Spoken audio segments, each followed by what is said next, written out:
This is our last marriage because what I understand now going forward, and I continue to learn and grow, is that this isn't about us just making each other happy. This is a covenant that we chose to make in front of God, with God, and said, look, we messed a lot of things up in the first one. We're going to look grow, and we're going to keep you at the center. Is in marriage, stop being each other's referee and be each other's cheerleader. Yeah, that's the great mystery. So let's talk about.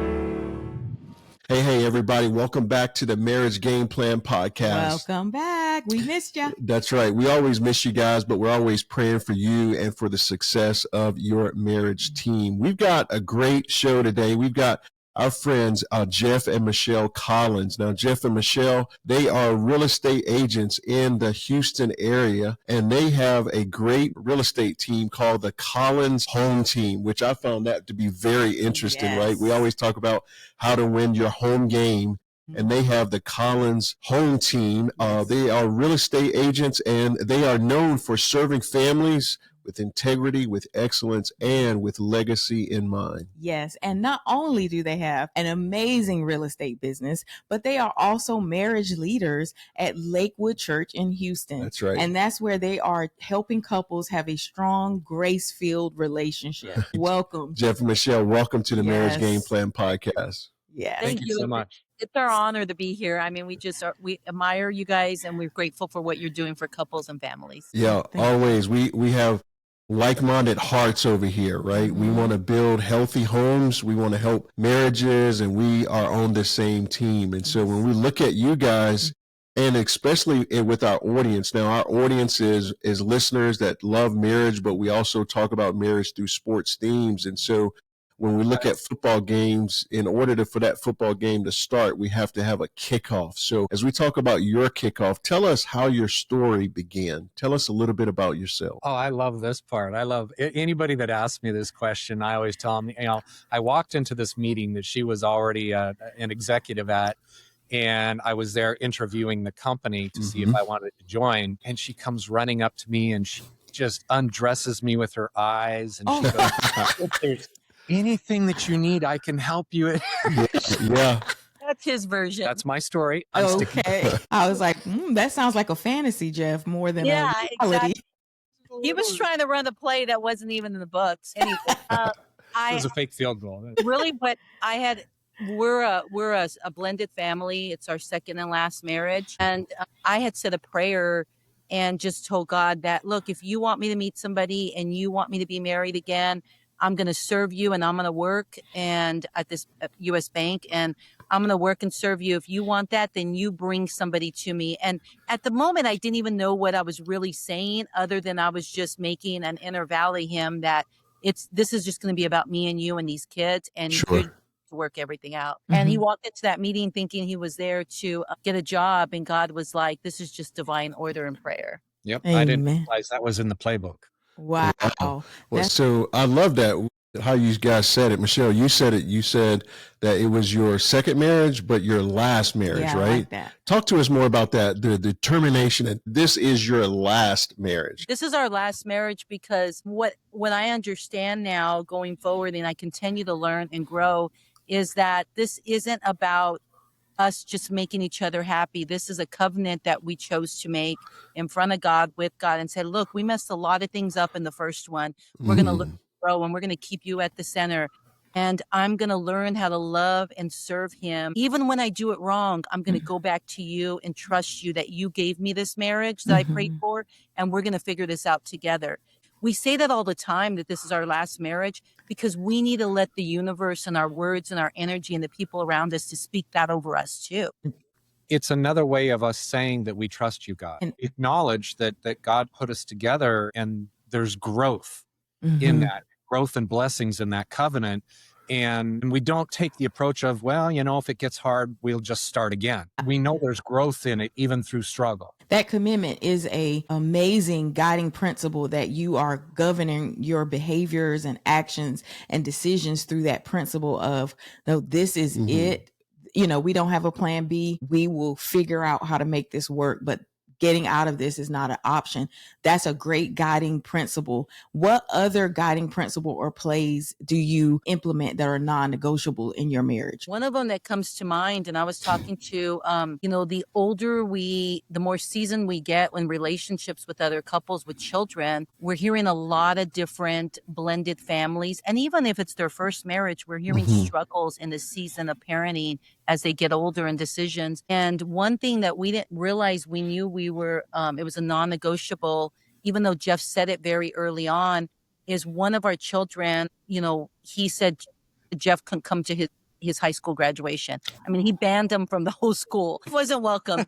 But what wow. he said is, we will let this one go because we're just newly married, Mm-hmm. but this will go forward. We got to stand and trust the Lord and let him know that we're going to make this all work. And 4 years later, Jeff was straddling all these seats in college for the same young man. And because he was now welcome, because we did some really good things that we didn't know we were doing, but it was all the Holy Spirit and God, helping us with these underlining things. That's one of them. And at the beginning, in a blended marriage, this is always been my approach, because when I was a young kid, I was thrown into, didn't have a choice, into blended marriages, and there was zero respect for me. There was abuse for me. There was no consideration to how I felt. So I'm walking into this relationship and this blended family going, I don't want to do that to these children. I want there to be an understanding. I want there to be respect. And I want to acknowledge that I understand that I'm the bad guy in this particular situation, walking into a brand new marriage. And all I could do, what I said, and this has been my theme from that point forward, from the beginning forward, is all I can do. This is me talking to the boys. Do is I can love your mom the very best I can. That's all I can do. I'm not going to try to change anything else in your life. Sure. Well, that's, the key thing that I'm hearing from you guys is, especially in a blended family sense, it's not just you two becoming one, but it's two different families. Yes. The marriage, the kids, maybe, the extended families, having to understand that we've got to not just enter into this trustful relationship again, but we've got to believe the best. And sometimes that's hard, but yet it's doable. Yeah, I love Absolutely. that. And we always had the focus that, and this sounds a little harsh, we always approached it where we came first. Well, it's God, then us. God, then us. And then we worked through and everything else. Wow. Yeah. And I also say, even if you're not a blended family, if it's your first marriage, for even the two of you, you are blending two worlds. You're blending all of Tandra's upbringings and blessings and things that didn't work, and all of George's upbringings and blessings and things that didn't work that you were going to change, and you're blending those two worlds together. Yeah. So we're all a blended family. We happen to bring a little bit more baggage when we're marriage to blended parts. So you said, what are non-negotiables? We've never, ever talked about each other to our children. Bad. We've never, and now it's 15 years. Or ex-spouses. Yeah. Our youngest son is married for about 3 years now. He's never talked bad about his wife to me. And I have issues, but it's just that rule that we started, and we said, look, we will not, I have never once. And then another non-negotiable is they can never joke around and make fun of him or me. And what I mean by that, like one time, one son, and he was being funny. He's like, look at Jeff's pants, do this. And I'm like, I stopped him. And I said, look, don't ever joke about him. Said, I know. He goes, no, I care about him. And he realized the seriousness. We make fun of each other, and we joke around, his dad jokes and all that, but it's never, ever going to be something that's going to ever try to hurt him or even be silly about it. There's not an edge to it. Yeah, there's not an edge. Sure. But there's not an edge. There's no ill intent. Yes. Yeah. I really like that, because I hear that you all really prioritize honoring and respecting each other, and you instill that value in your kids to honor and respect and value each other. So I think a lot of couples, as well as blended families, could benefit from that being a non-negotiable. Is we're not going to talk down. We're not going to be condescending. We're not going to have jokes or hostile humor, right? Because everything is cutting. So talk to us about, how do you maintain that atmosphere of mutual honor and respect? I think the one thing someone taught us early on, and I know the couple, I'm going to give her the credit. It's God and her. They were in our marriage class. They were teachers. And one of the things they taught us early on was never, ever let the day start without covering each other with prayer. And that's good. we would be in separate spaces. When we first got married, he went off to do his thing. I went to do mine at work, and we would always cover each other with prayer. And at the beginning, it was wonderful. It was all the yumminess. Like, thank you, Lord, for blessing my husband. Thank you for taking care. She's so sexy. Yeah. And then it was even times we were at odds with one another. We would still cover each other. And also with that, don't ever complain during that prayer, because God's not going to bless that. He's going to look at God, make my wife do this and stop doing this thing. Oh my gosh. Learn that. And then we also did that with the kids. They never leave us without covering them with prayer. Yes. So even if they're in a hurry, they're 35 and 32 now. And the legacy created with our grandson. Yeah, and they don't leave us, because we're now visit them and they visit us. And even if they're in a hurry, even if they're late to a game or whatever it is, they're like, pray for me, I got to go. It's just this embedded thing that has continued to happen. Fast forward, we have our first grandson, and he's 3 now. And since he was 1 year old, we've been praying over them. They've been praying over him. Now he's picking who's going to pray over him when we're all together. He's like, I want Chipa to pray over me. And he's 3. So it's that embedded layer of obedience that we did early on. And it's always speaking life. It's always speaking blessings. It's always speaking uplifting and hope. It's not pointing out the things that are going wrong at the moment. It's not beating them down. It's always like, okay, yeah, that feels good. I agree. Bring it on. Sure. Yeah, listen, this is very rich, a rich discussion. I'm glad our listeners get to hear and see and learn from your life, your rich life. You talked about a few things that we talk about actually in our book, The Marriage Game Plan. By the way, guys, if you haven't picked that book up by now, go out and buy that book at Amazon or one of your local stores, and maybe in your city or your town. And in chapter 2, we talk about covenant. We talk about that God has given you a helper. We talk about prayer and things of that nature. And you guys are just really undergirding those same principles. But when it comes down to marriage, we understand we're on the same team, right? We're Team Gregory. You guys are Team Collins.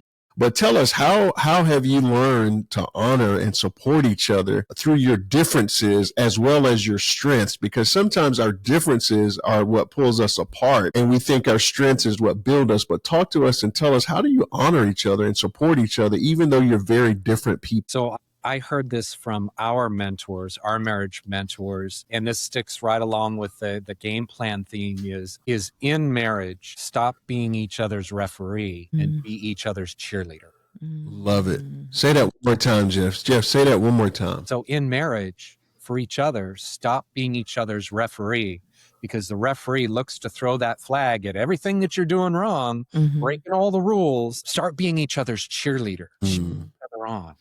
And I tell Jeff, when we do this in our marriage class, we say, that's beautiful what Jeff said, and it's the truth. But when the real heat has been turned up and you're angry and you're mad, how do you do that?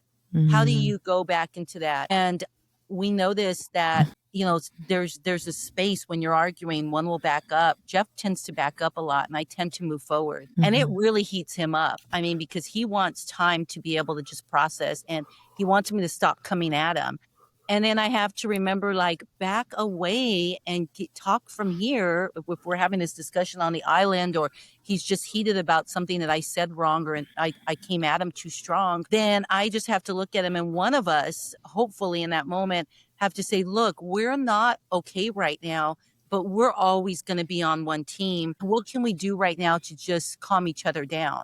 And usually it's prayer. I mean, there's times Jeff said, can we pray together? And I'm like, no, I need to wash these dishes, because I don't want him touching me. And I just want him to touch my hands. I don't want him. But it's just the fight. It's the pride. It's the ego. It's all of that. And the minute he prays or I pray, I'm start crying. It's just all that junk is gone. And there's a little trick we started. Someone taught us. He said, it's a spirit that has came in and is trying to get you to continue to fight in that spirit. He said, open the door and say, you are not welcome here. And it was silly at first, and I did it. Do you remember the first time I did it? You just looked at me. Jeff didn't say one word. Jeff didn't say one word, because it's weird and it's different. But the minute you start doing that, you start laughing and thinking like, okay, now it's not welcome here. So not only are It we just breaks the tension. not only are we inviting God to definitely be a part of that conversation, we're telling the enemy they're not invited and Sure. they're not in this house. And it's psychologically, it's changing the environment and changing our responses typically. Yeah. Yeah. And one of the ways to answer your question for me is I always have to say, what is her intent? What is the intent behind her coming at me like, what's the intent? Why is she mad? Why is she hurt? And that's because she can be very aggressive, but behind it is love and kindness and wanting to just try to get it figured out. Sure. I'm aggressive with my food. I'm aggressive with shopping. It's excitement. It's passion. Yeah. It's passion. Yeah. Yeah, you know what I'm hearing from that? I'm hearing that God's wired both of you differently, your personalities, how you respond, how you react.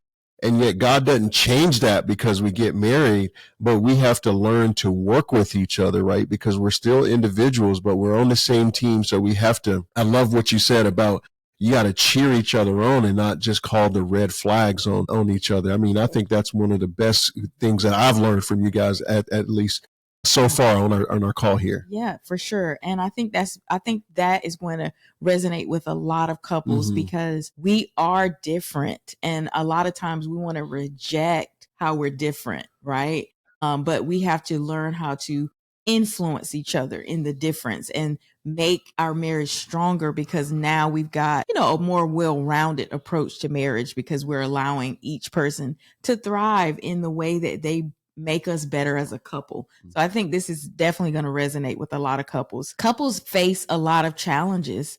So it's not just learning how to be one in the marriage, but there are some external things that couples will have to face in their marriage as they move forward. So we call that facing opponents, right? We all have to face our opponents if we're going to win in our marriage. So what are some challenges that have tested your marriage and how have you faced them together and overcome them? Working 24/7, 365. If you want to advance your relationship in a very quick manner, work 24/7, 365 with your spouse. I think that we had two separate worlds. We would separate during the day for about a good 8 to 10 hours. And Jeff is words of affirmation, and so am I. And we're also physical touch would be number 2. So we like to rub the shoulders and say, you're wonderful, you're handsome, you're great. And then all of a sudden we would come back. I would send him texts during the week and say, you're wonderful, whatever meeting you're in, they're lucky to be with you. When we started to work with me and together, I wasn't sending him text message. I'm like, why are you doing that? What's taking you long? I remember I was like, so it did not happen. So that was the wrong way to do it. But what I learned, Tandra, is we talk a lot, us women. I do. I talk a lot with Jeff. He don't intentionally ask good enough questions. Oh, that's great. When you ask good enough questions, you get better answers and you get more depth in your relationship. And I would point out stuff that he was doing wrong, or why wasn't he doing it this way? I was talking a lot and I wasn't digging enough and enough. And like, what bothers you about that you haven't proceeded forward? And then I found out, he said, because it's 200 pages, you're going to put George and Tandra in a position where they have to sign all these rights away just to buy this house. And I'm not comfortable with it. So then I knew he was analytical and a learner. And I learned more about his Clifton Straight Finders. I learned how he processed. So I wouldn't give him anymore a 200-page document because he was going to sit on it, not because he didn't want to do it. It's because he didn't know how to proceed forward without protecting you. Right. And or frame the task in a way that my analytical self understands the importance and the choice that we have. The choice was they really have no choice but to sign the document if they want to move forward. And clarifying the vision was a huge part of that. Wow. Have you guys heard of the Clifton Strength Finders? Sure. Yes. So my top, the thing is that you get 10 top gifts that you have that God gave you. You really, really live in your top 5. Well, what happens is in most marriages, Jeff's top 5 were my bottom 5 of the gifts. And what I started to realize is instead of saying we're different, I said, if you bring your 5 and my 5, instead of us me focusing on 5 gifts, I have 10. If I learn to master yours, then I have all 10, and those 5 are no longer things that I'm never going to master those bottom 5, but I utilize my bottom 5 because God gave me somebody with those gifts. And That it's is learning how good. to use it right together to be able to understand and be able to move forward. It's the same with money. We're totally different with money. And when he answers a question and he answers it with a little bit of deepness and anger, instead of me getting offended, I'm like, oh, wait, he looks at that money problem differently. He's coming at it with protecting eyes. I'm coming out about, let me bless you and give it away. So then we discuss it and understand, because now that we've taken these tests and really dive deep, I understand him better. And he used to shake his head when we would get in an argument. And here's a perfect example. Yeah. We would have heated fellowship and he would be shaking his head. And I'm like, I'm telling you the truth. And I would get super heated. And then we sat down and I said, tell me what happens in the moment and what causes the nod of the head. The shaking of the head, like I'm saying no. And he never told me this. We were 10 years into our marriage. And he said, I'm not saying no to you. I'm saying no to the enemy, because he's saying, this is a time it's over now. Oh, now she's going, this is it. This is over. And I'm like, you couldn't share that with me? I'm like, that. But it's just men took some stuff away and they don't want to be vulnerable, not because they don't want to be. It's because they don't know how to be sometimes. Yeah. I love that. Like maintaining that air of your goal is to understand each other more and more, and to ask questions and not just react to how they're reacting, but to seek that curious understanding of, what are you feeling? What are you thinking? What are you experiencing through this? Is a very powerful way to face your opponents, because that will make you teammates, right, against the common enemy, versus letting whatever external opponent come in and cause you now to become enemies and not on the same team. I love this theme that you guys have. It's not just you in your marriage, but you also know God's in your marriage, but you also know there's an opponent who is trying its best to make you argue, or to get you to not feel like you're on the same team, or to just go at each other, right? That's the easiest thing that we can do, is just join the fight when the enemy's already battling us. We join and we just sort of compound that with each other. I think our listeners today are gaining so much information that's helpful for them to not just know that they're not in their marriage alone, but they have God. And if you're out there listening today and you never invited God into your marriage, maybe this is a great time for you to just stop and pause and just say, God, come into my life and help me in my marriage and help me to communicate better, and then kick the enemy out. One is inviting God in, but the other one is to kick the enemy out and to say, you will not destroy what God has put together. And so we understand this, is that not only do teams win on the fields or in their arenas, but sometimes teams go through losses. Now, you guys look great together. You have a successful real estate business, but I know there's been a few tough losses. Can you just share a season that you felt like you had a loss, and how did you recover and grow from that loss that you felt? There's been several. I mean, I'll talk about the loss that we had is when we merged our 2 worlds together. This was a marriage loss. You know, Jeff was very well respected and very well loved and very well perceived in his old role in corporate America. When he came into my world, it was totally different. We're entrepreneurs. We work in a small space, and there was a lot of pain growing and understanding each other. We spent our first year working together with our coach. It's a business coach. We paid him a lot of money every month, and all we did was argue with him and argue work. And so finally we sat down and came up with a game plan to make these roles work. That was one loss, because he built this business on his own, and now he stepped into this. And if we would have gave up, we wouldn't have been able to have what we have today. 100%. Jeff would never take that role back, his old role. He loves where he's at, and we talk about that. But then there's bigger losses. You know, when one of our parents was so close to his mother, she was the most important woman in his life. And when he lost her, Well, next to you. well, I mean, before me, she was the first woman that God let you love, and you had a tight relationship with her. And not only did he lose his mother and his brother all within 18 months, that was his whole family. That was that's everything. my whole family. That's the 3 of us. Wow. Yeah. Oh, how did that? I mean, because that just rolls right back to what we've got. That just rolls right back to what we've got between us. Shell shifted very, very eloquently and very gracefully from her passionate, fiery self to my safe place. And so that was a real safe place for me to be. And the other piece that when we talk about one of the quote unquote losses, a temporary loss, a temporary back, was in our relationship when we first started working together. I was used to having this cheerleader going crazy for me on the sidelines as I'm winning and I'm scoring touchdowns. I'm using sports analogies to turning into the head coach screaming and yelling at me, breaking me down. I was. Breaking me down. I didn't want to be broken down, but the goal was to make me a better player. And I thought I lost my best friend. And I said that straight to her face. And that was a real tough place for me.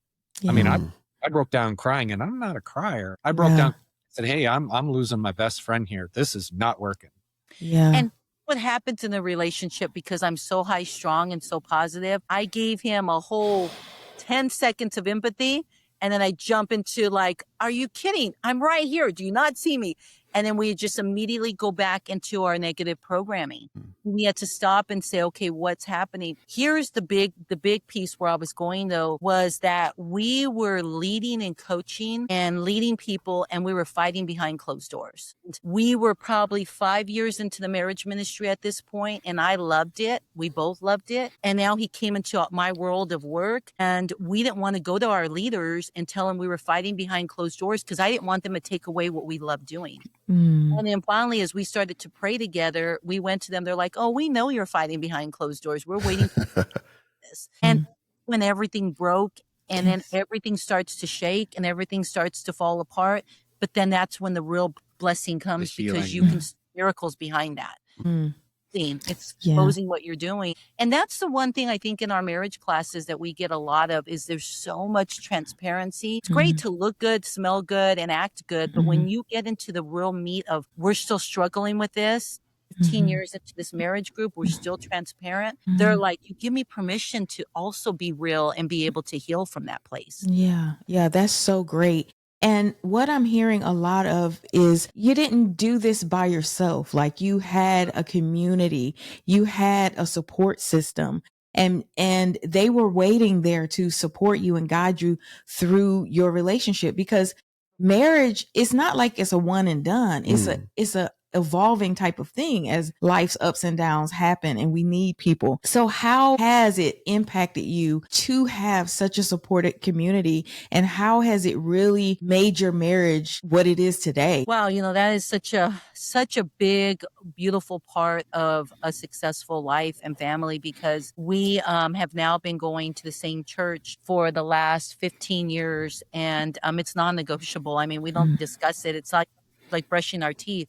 We know every Sunday morning. Even if we're at a birthday party till 12 o'clock at night, we're like, we're getting up, going to church tomorrow. Yeah. And one of the group from our marriage leaders had a birthday party, and most of them were all in leadership. And we're like getting up and going to church in the morning. It's not that we discussed it. It became something that just became a part of our existence. And I think what happens, there's a thing that we've learned early on, and enjoyment and satisfaction and merging it with other people become a solid piece of exceeding happiness and joy. And we just taught on this everlasting joy. So what happens is it's contagious, right? So as we go all the time and see the same people, that same joy and love and prayer is that contagious thing that feeds through all our community. I agree 100%. I have a tendency to look at things from 30,000 foot view. And in the simplest ways that I can explain the answer to the question is, if we hadn't been blessed, if we hadn't made the decision to surround ourselves with the mentors, with the people smarter than us, people that have been in marriages much longer than us, that we would probably be 5 to 10 years behind in our growth, in our in our work, in where we choose to be, in the things that we choose to pursue. And the reason why I say that is because we have mentored, we have observed, we have coached other couples that have chosen not to not to follow that same guideline, that same playbook, and they keep going through the same struggles. They keep falling back to the same old arguments. They keep falling back to the same mistakes in their marriages, hurting each other one way or another, and not positioning themselves to grow and to evolve. And because it's not unknown in Christian society that God will give you what you are able to handle. When you evolve, when you grow through that, he gives you more. That's right. Then you work through those challenges. And he gives you more. Yeah. That's so good. On every class, Jeff and I, we're like, because we sit, we only teach once a month, and we sit the other 3 weeks, and we're the student. We sit 15 years later, I'm texting Thad and Jeanette. I'm like, can I have every slide? Can I have every note? Because we dissect it for us. And I'm like, we'll come back home. We're like, what really grabbed you today? Ask great questions about that. What really, because this is what moved me. We're constantly we're being coached and trained underneath that. We're never going to be the expert. Absolutely.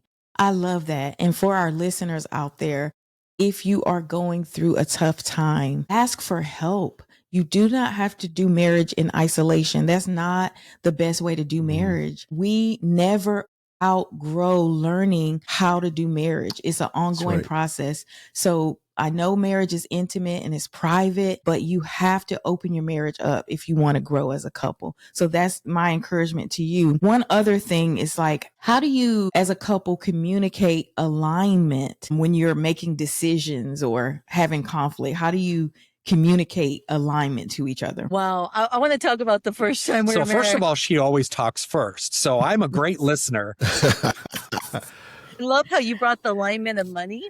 When we were first married, he made this spreadsheet. Now, I didn't know how he operated the money at this point, but he made a spreadsheet and brought it to me. And he said, this is our household expenses. This is what we're tithing. This is what we've been spending on. In this bottom category, I don't have anything to do with it. And this is how much went out of it. Basically, he told me I was spending too much money. I was like, how long did this take you to make? Oh, 2 hours. I'm like, you couldn't just come and tell me, because I operate at such a fast speed. But I think that as we look at things and understand, he operates that way. Before he ever comes and tells me something, he has to know everything about it.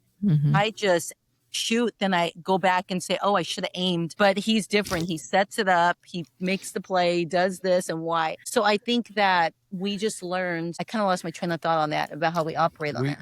We really acknowledge each other's strengths. Yes. And I really think that that's where you were going with that. Oh, yes, that's where I was. And when you acknowledge each other's strengths, it's a great way to approach each other in decision-making, in dealing with issues or challenges, or coming up with new ideas that the other person may have resistance to.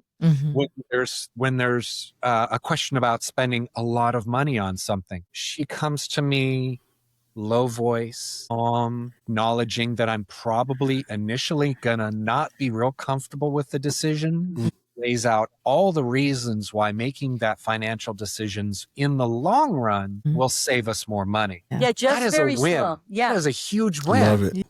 And because we're playing in each other's strengths. That's to answer that question. Is coming into alignment instead of, here's the person I am, I'm aggressive, I'm passionate, I'm just gonna over this, whatever this is. Acknowledge the strengths that we operate in and approach it with grace and love much as we possibly can. Jeff's numbers and money and finances, and he's paid our bills. And in my previous relationship, I was the one that paid the bills. And so now I tell Jeff, we were sitting talking and laughing one day, and I was giving him a compliment. I said, I love that you love to pay bills.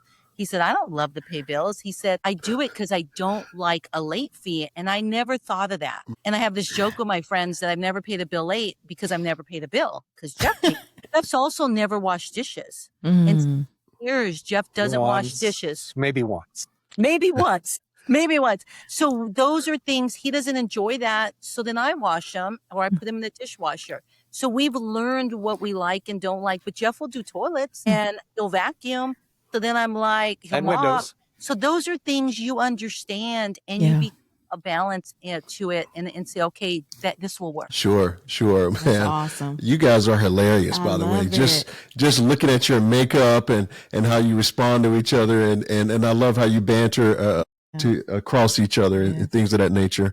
Hey, listen, you guys have the Collins Home Team, right? And you're all about helping not just for families to buy a home to live in forever, but to create legacies when it comes down to the next 30 or 40 years. And Jeff and Michelle and Jeff are no longer here. What legacy do you hope to leave for your family, your kids, maybe your church, maybe people who know you in business? What legacy do you want people to learn from your union together? I think the number one thing is that God is the most important thing in our life, and there's nothing you can't do or accomplish with him in your life by making him number one. And I think the legacy I want to leave is that there's always hope.